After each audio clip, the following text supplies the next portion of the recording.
My name is Jazzelle, and I'm undetectable. I was diagnosed in 2015.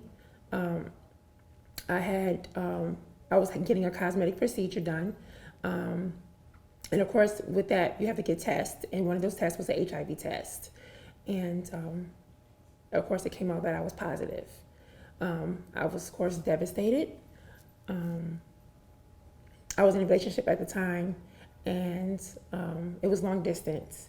And because it was long distance, I was promiscuous, and I cheated on my boyfriend. And it's this feeling of of guilt. I have to tell my significant other that I'm positive, and I might have affected you.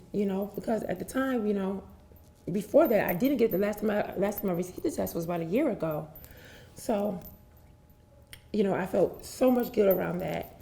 And of course, me, one, being a black trans woman, and then now being HIV positive, I have another a barrier on me that, you know, who wants that? I'm already walking in this world with, I feel like an X on my back. Now I have something else that's going to possibly hold me back. And not just to everyone else, but even inside myself. I feel, that I already have so much insecurities already. Adding another insecurity of, it's like, 'cause what if my boyfriend doesn't want me?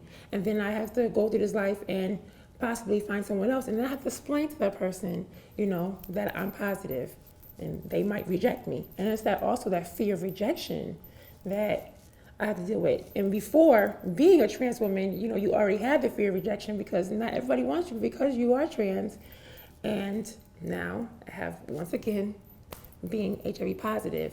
But what I will say though, it wasn't until, when I did tell my boyfriend that I was positive, he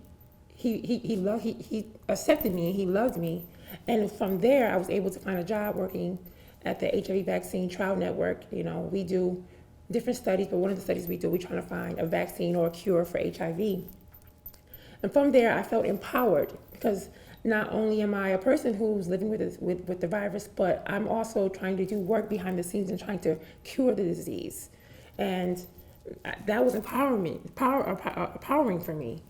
And from that, I was able to build strength in myself. I had someone who loved me, accepted me for me, and then I had, the job that I'm doing or the work to better my community.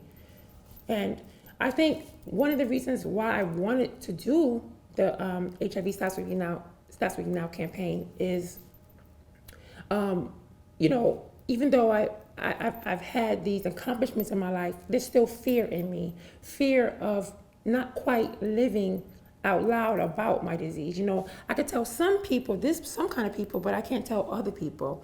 And I don't want to have that barrier. I want to be fulfilling, and I feel like to take myself to a new level as being a woman, being a human being, I have to shake that fear off of me.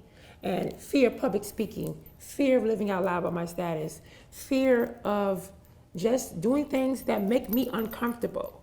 And that's why I joined the HIV Stops With Me campaign, to better myself. And through that, I can teach other people that you don't have to live in fear, that you can be your true, authentic self.